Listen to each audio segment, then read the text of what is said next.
नमस्कार दोस्तों की लास्ट वीडियो सेशन के अंदर मैंने आप लोगों को बताया था कि व्यू डेटा और व्यू बैक क्या होता है और सेशन और टेम्प डेटा के बारे में भी डिस्कस किया था। तो वो हमने थ्योरेटिकल डिस्कशन किया था। अब अपन लोग क्या करने जा रहे हैं कि प्रैक्टिकली इसे इम्प्लीमेंट करने जा रहे हैं। तो देखिए अपन क्या करते हैं, प्रैक्टिकली इम्प्लीमेंटेशन करने के लिए सबसे पहले मैं एक कंट्रोलर क्रिएट करता हूँ। कंट्रोलर का नेम रखता हूँ होम और इंडेक्स इसका एक्शन हो गया। ठीक है, सबसे पहली चीज जो बहुत इंपॉर्टेंट है, डेटा पासिंग टेक्निक होती है कंट्रोलर टू व्यू। तो कंट्रोलर टू व्यू तक पहुंचने के लिए आपको करना क्या पड़ेगा, एक एक्शन बनाना पड़ेगा। मैं इसका नेम चेंज कर देता हूँ और इसको नेम लिख देता हूँ एक्शन 1। ठीक है, तो आप रूट कॉन्फिग फाइल में भी जाके चेंजेस कर दीजिए, यहाँ जाके लिख दीजिए एक्शन 1। तो डेटा पासिंग टेक्निक है कंट्रोलर टू व्यू। तो आपको डेटा पास तो पहले डेटा तो बनाना पड़ेगा एक्शन के अंदर। तो मैं क्या करता हूँ कि व्यू डेटा बनाता हूँ और व्यू डेटा को एज ए स्ट्रिंग की पेयर्स बनाते हैं अपन। देखिए आप यहाँ देख सकते हैं, view data is accessible using string की वैल्यू। स्ट्रिंग की वैल्यू मतलब क्या होता है कि आप व्यू डेटा ऑब्जेक्ट को इस तरीके से बनाते हो, यहाँ ये ब्रैकेट लगाते हो, ब्रैकेट लगाने के बाद आप की वैल्यू देते हो जिससे आप फर्दर उसे एक्सेस कर पाए। तो जैसे मैंने लिख दिया व्यू डेटा 1, ये मेरी की वैल्यू हो गई। और इसके अंदर वैल्यू क्या डालूंगा, जो मैं करंट टाइम को डालना चाहता हूँ, तो करंट डॉट टू स्ट्रिंग आपने यहाँ लिख दिया, तो ये आपके टाइम को सेट कर लेगा। तो अब हम लोगों को देखना है कि अगर मैं इस सेक्शन के अंदर किसी व्यू को अटैच करता हूं तो क्या मैं इस व्यू डेटा की वैल्यू को उस व्यू पर रिट्रीव कर पाऊंगा। तो चलिए देखते हैं।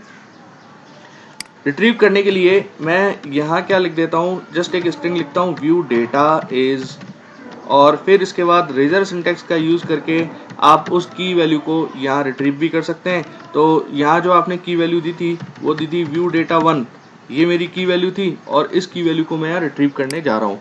तो चलिए इस प्रोग्राम को रन करते हैं और देखते हैं कि क्या व्यू डेटा 1 जो आपने क्रिएट किया था कंट्रोलर के एक्शन के अंदर, एक्शन 1 के अंदर, क्या अपन उसे उसके व्यू पर रिट्रीव कर पाएंगे। तो चलिए देखते हैं। प्रोग्राम थोड़ा सा टाइम ज़्यादा लेगा एग्जीक्यूशन में, क्योंकि हो सकता है कि फर्स्ट टाइम पर जब डिबग होता है तो टाइम लेता है। तो आप देख रहे हैं कि व्यू डेटा की वैल्यू मुझे यहाँ मिल रही है।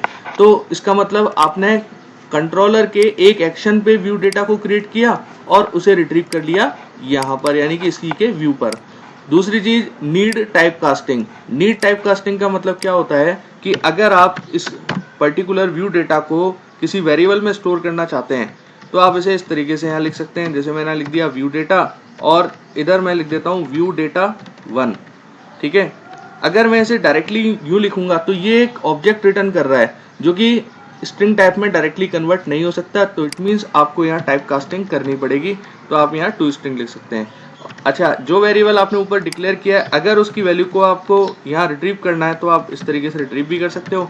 व्यू डेटा इज @ और s, आपने s को प्रिंट करा दिया। प्रोग्राम को आप दोबारा से डीबग कीजिए, F5 दबाइए, तो उस कंडीशन में आप देख सकते हैं कि यहाँ आपको अपडेटेड दूसरा भी व्यू डेटा की वैल्यू मिल जाएगी। तो इस तरीके से आप लोगों ने जो व्यू डेटा के अंदर वैल्यू दी थी उस वैल्यू को यहाँ रिट्रीव कर लिया। दूसरा सिंटेक्स जो होता है, दूसरा तरीका जो होता है वो होता है व्यू बैक का।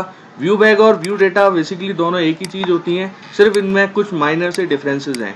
क्या डिफरेंस है कि एक तो देखिए डायनेमिक टाइप प्रॉपर्टी का यूज करता है। डायनेमिक टाइप प्रॉपर्टी का मतलब क्या होता है ये अपन अभी देख लेते हैं। जैसे आप पहले तो एक व्यू बैक तो क्रिएट कीजिए, view back dot view back 1।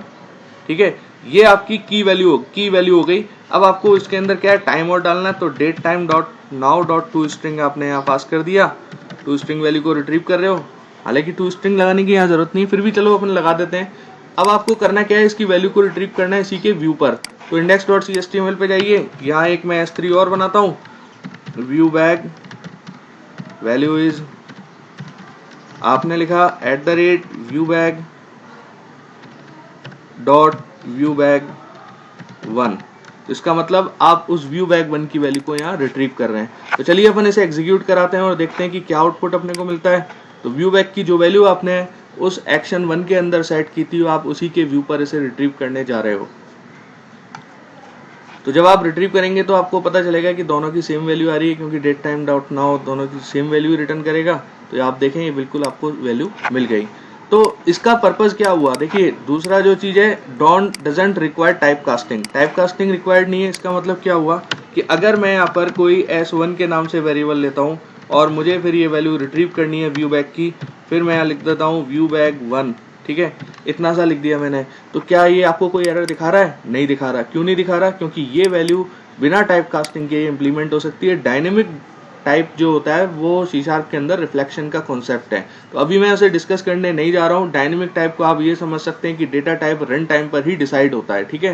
तो ऑटोमेटिकली ये टाइप कन्वर्जन हो जाता है और आपकी S1 के अंदर वैल्यू मिल जाती है। अगर इस वैल्यू को आप रिट्रीव करना चाहते हैं तो जैसे आपने व्यू डेटा के अंदर रिट्रीव की थी उसी तरीके से आप यहाँ पर भी इसकी वैल्यू को रिट्रीव कर सकते हैं। तो मैं S1 लिख देता हूँ, तो आप देख सकते हैं कि आपको ये वैल्यू भी मिल जाएगी।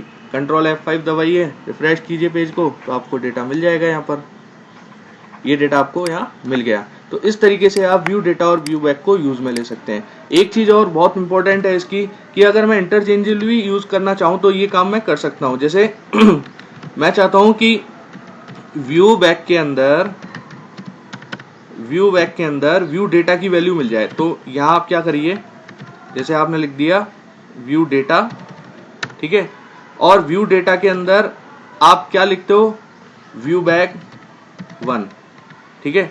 बहुत इंपॉर्टेंट चीज है। आप क्या कर रहे हैं कि व्यू डेटा के अंदर व्यू डेटा 1 को तो एक्सेस कर ही सकते हो, साथ के साथ आप व्यू बैक 1 की वैल्यू को भी एक्सेस कर सकते हो, क्योंकि दोनों ही डेटा डिक्शनरी ऑब्जेक्ट होते हैं, ठीक है। यूजिंग व्यू डेटा, तो ये क्या रिटर्न करेगा, व्यू बैक 1 की वैल्यू को। तो जब आप इसे रन कराएंगे तो आप देख सकते हैं आपको आउटपुट में ये वैल्यू भी मिल जाएगी। तो ऐसा नहीं है कि व्यू बैक के थ्रू आप व्यू डेटा की वैल्यू को रिट्रीव नहीं कर सकते या व्यू डेटा की वैल्यू को आप व्यू बैक के थ्रू रिट्रीव नहीं कर सकते, दोनों ही आपके यूज में आ सकते हैं। तो ये एक छोटा सा डेमोस्ट्रेशन था व्यू बैक और व्यू डेटा का।